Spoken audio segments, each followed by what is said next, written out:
আমি একটু পেছনে তাকাতে চাই। ভাই আমরা তো সামনে যেতে চাই, আপনি পিছনে কেন যাচ্ছেন? দেশকে সামনে নিতে হবে। মানে পেছন থেকেই তো শিক্ষা নিয়ে সামনে এগোতে হয়। ছাত্র জনতার গণ অভ্যুত্থানের মুখে দেশ থেকে পালিয়ে এখন ভারতে আশ্রয় নিয়েছে ক্ষমতাচ্যুত প্রধানমন্ত্রী শেখ হাসিনা।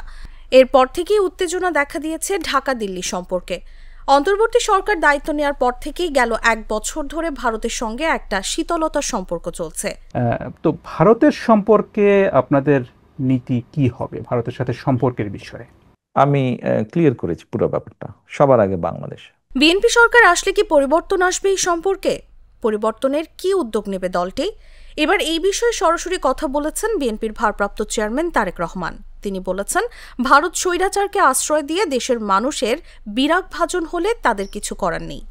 এখন তারা যদি স্বৈরাচারকে সেখানে আশ্রয় দিয়ে বাংলাদেশের মানুষের বিরাগ ভাজন হয়, সেখানে তো আমাদের কিছু করার নেই। বিবিসি বাংলাকে দেয়া তারেক রহমানের সাক্ষাৎকারের দ্বিতীয় পর্ব মঙ্গলবার প্রকাশিত হয়েছে।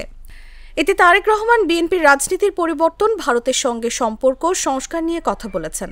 তারেক রহমান বলেন, এটা বাংলাদেশের মানুষ সিদ্ধান্ত নিয়েছে যে তাদের সাথে শীতল থাকবে, এজন্য তাকে দেশের মানুষের সাথে থাকতে হবে। এটা বাংলাদেশের মানুষ সিদ্ধান্ত নিয়েছে যে তাদের সাথে শীতল থাকবে, সো আমাকে আমার দেশের মানুষের সাথে থাকতে হবে। ভারতের সঙ্গে বাংলাদেশের সম্পর্ক কেমন হওয়া উচিত বা কেমন থাকা প্রয়োজন সেটা নিয়ে কি চিন্তা জানতে চাইলে তারেক রহমান বলেন, অবশ্যই পানের হিস্সা চাই, অবশ্যই দেখতে চান না আরেক ফেলানি ঝুলে আছে, অবশ্যই এটা মেনে নেবেন না। অবশ্যই আমি আমার পানির হিস্সা চাই, অবশ্যই আমি দেখতে চাই না যে ফেলানির আরেক ফেলানি ঝুলে আছে। বিএনপি যদি সরকার গঠন করে তবে কূটনীতির ক্ষেত্রে মূলনীতি কি হবে এমন প্রশ্নের জবাবে তিনি বলেন, বিএনপির মূলনীতি একটাই, সবার আগে বাংলাদেশ। আমি ক্লিয়ার করেছি পুরো ব্যাপারটা, সবার আগে বাংলাদেশ। জনগণ দেশ সার্বভৌমত্ব এটিকে অক্ষুণ্ণ রেখে, এটিকে স্বার্থ বিবেচনা করে, এই স্বার্থকে অটুট রেখে বাকি সবকিছু বলেও মন্তব্য করেন বিএনপির এই নেতা। তাসলিমা তিথি, জাগো নিউজ।